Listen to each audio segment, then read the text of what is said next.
Hello everyone, welcome you all in Learn to Teach with Dr. Minoti Shrivastava. Hope you all are fine and safe and using your time in good things. Student आजकल हम LSE यानी कि language across the curriculum के various topic पे बात कर रहे हैं और आज जो टॉपिक मैं आप लोग के लिए लेके आई हूँ वो है स्पीच डिफेक्ट। ये एक आप कह सकते हो नेचुरल थिंग है जो कि कहीं ना कहीं हम ना चाहते हुए भी हमारे साथ हो सकती है।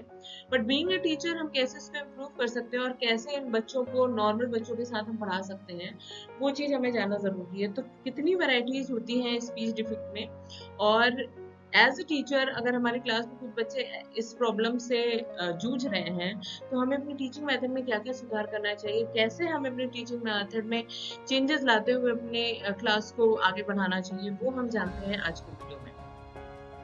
सबसे पहले हम ये जान लेते हैं कि रिटार्डेशन ऑफ स्पीच है क्या। हम बात कर रहे थे अभी अपनी पिछली वीडियो में स्पीकिंग की। Speaking is the process of speech something. जब हम किसी चीज को कहते हैं तो वो होती है प्रोसेस स्पीकिंग की, लेकिन हम क्या कह रहे हैं वो आपकी स्पीच होती है। तो रिटार्डेशन ऑफ स्पीच हमें देखने को मिलती है स्पेशली उन फैमिलीज में जहाँ पे बच्चों को एक्सपोजर ज्यादा नहीं मिल पाता है। तो what is the causes behind it? Our aim of learning English has to be educated Indian standard or near pronunciation and is said। तो कहीं ना कहीं जो हमारा सिस्टम है, क्योंकि हम ज्यादातर देखते हैं कि जो हमारे एग्जाम भी होते हैं वो रिटन ज्यादा होते हैं, कहीं ना कहीं ओरल या बच्चा सही प्रोनाउंसिएशन कर रहा है या नहीं कर रहा उस पर हम कम ध्यान देते हैं। तो इसका भी फर्क पड़ता है, किस चीज को हम ज्यादा वैल्यू दे रहे हैं वो हमारी स्पीच से निकल के आता है। जैस्पर्सन कहते हैं कि also advocate teaching of an intelligible rather than correct pronunciation. हम फोकस करते हैं बच्चे का प्रोनाउंसिएशन ठीक हो ना हो उससे हमें मतलब नहीं है, क्या बच्चा सही लिख के हमें दे रहा है। तो समटाइम्स तो it is good but sometime ये चाहिए होता है कि बच्चा सही प्रोनाउंसिएशन करे। More emphasise is laid on the written work in comparison to oral work is given. जैसे कि मैंने अभी बात करी कि हमारे यहाँ जो पॉलिसीज हैं उसमें हम रिटन वर्क पे ज्यादा फोकस करते हैं in comparison to oral work. तो ये कुछ रिटार्डेशन है स्पीच की। अब स्टूडेंट क्योंकि हमने रिटार्डेशन ऑफ स्पीच जान ली तो अब हम ये देखते हैं ऐसे कौन कौन से कारण हैं जो कि स्पीच को डिफेक्टिव बनाते हैं। तो सबसे पहला जो कारण है वो इनएडुकेशन ऑफ टीचर हिमसेल्फ, क्योंकि टीचर खुद ही नहीं ध्यान दे रहा है स्टार्टिंग में जब बच्चे के बेस स्टार्ट हो रहा है कि बच्चा सही प्रोनाउंसिएशन कर रहा है या नहीं। In general, teacher is not able to create a conducive atmosphere in the class with proper teaching of syntaxes and syntax or morphology।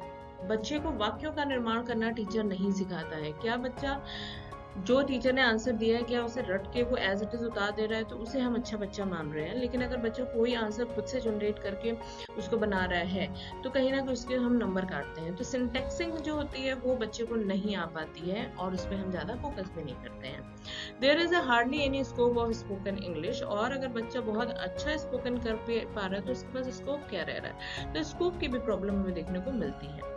There are few institutions where language is taught and equipped with the language laboratory। जैसे कि हमने पिछली videos में भी देखा है कि this is a sub skill of speaking, but India की अगर हम बात करें तो ऐसे बहुत कम ही इंस्टीट्यूट है जहाँ पे प्रॉपर वे में चलने वाली एक लैंग्वेज लेबोरेटरी है जिससे कि बच्चा लैंग्वेज को प्रॉपर वे में लर्न कर सके। Poor English in primary level contribute to the poor speech habit. जैसे कि हमने पहले ही बात किया, जब बेस बच्चों का बन रहा है, बेस के टाइम पे ही अगर हमने उसकी इंग्लिश को या किसी भी लैंग्वेज को नहीं सुधारा तो आगे चल के उसकी स्पीच में हमें डिफेक्ट देखने को मिलेगा। Most of our exam are based on written word with hardly any scope of oral. क्योंकि हमारा जो एग्जामिनेशन है वो भी रिटन पे ज्यादा फोकस करता है, ज्यादा नंबर हमें रिटन पे मिलते हैं, तो ओरल की तरफ हमारा ध्यान नहीं जाता है। Few homes where English is the mean of communication। और जब बच्चा स्कूल के दायरे से निकल के घर पे जाता है तो भी उसको वो एटमॉस्फेयर नहीं मिल पाता है जहाँ पे वो अपनी स्पीच को बेहतर बना सके, क्योंकि घर का ही वातावरण ऐसा नहीं है। तो these are some causes of retardation of speech among students. तो अब हम बात कर लेते हैं स्टूडेंट कौन कौन से ऐसे टाइप हैं, मेजरली ऐसे कौन कौन से टाइप हैं कि जो कि हमें स्पीच डिफेक्ट की कैटेगरी में बच्चों को रखते हैं। तो सबसे पहला है लिस्पिंग। लिस्पिंग जो है जब अब जो बच्चा है वो एस के साउंड को थ साउंड से मतलब निकालता है, तो वो एस जो साउंड है वो प्रॉपर निकाल नहीं पाता है। तो जितने भी ऐसे वर्ड हैं जिसमें कि एस आ रहा है उसमें एस की जगह थ वर्ड निकल के आता है, तो this defect is called lisping defect. दूसरी है स्लरिंग एज ड्रंक स्पीक, मतलब उसकी स्पीकिंग में ऐसा लगता है कि he or she has drunk, word is not clear, क्योंकि जो वर्ड होता है वो क्लियर नहीं हो पाता है, तो it's a defect which is called slurring। Next is Stuttering repeat first word of his speech like school, school, जाना। तो ये एक स्टटरिंग है जिसमें कि बच्चा पहली अल्फाबेट को पहले रिपीट करता है, देन उसको प्रॉपर वे में प्रोनाउंस करता है। स्टैमरिंग जो होती है, facing difficulty in saying sound and word in between, proper way में उसको तालमेल नहीं बैठा पाता है, और वो इसीलिए जो पब्लिक स्पीकिंग है वहाँ पे जब बच्चों को भेजा जाता है तो कहीं ना कहीं स्टैमरिंग की प्रॉब्लम बच्चों को हमें देखने को मिल जाती है।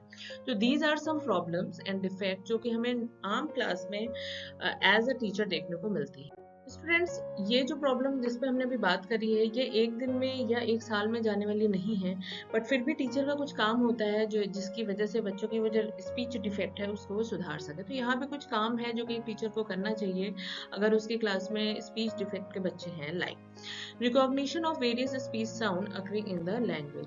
आप ये देखो कि बच्चों को कहाँ प्रॉब्लम आ रही है, उस चीज से या तो उसे दूर रखो या फिर वहां पे उसका सपोर्ट करो। Making of the sound by the people, और ये भी देखना है कि क्या ये जो प्रॉब्लम है ये ज्यादातर बच्चों में आ रही है या फिर एक पर्टिकुलर बच्चा दे रहा है।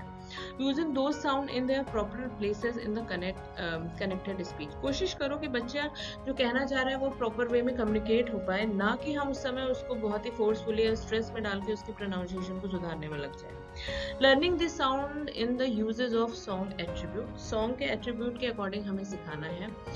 Learning to join each sound of a sequence on the text, text में दिए गए साउंड के आधार पे कहीं ना कहीं सीक्वेंस को मेंटेन करते हुए टीचर को साउंड को सिखाना चाहिए बच्चों को। तो बहुत ज़्यादा विशेष काम तो हम नहीं कर सकते स्कूल लेवल पे, लेकिन फिर भी उन बच्चों को अदर बच्चों के साथ मिक्सअप करते करते उस पर छोटे छोटे ध्यान देते देते कहीं ना कहीं उसकी स्पीच डिफेक्ट को सुधार सकते हैं।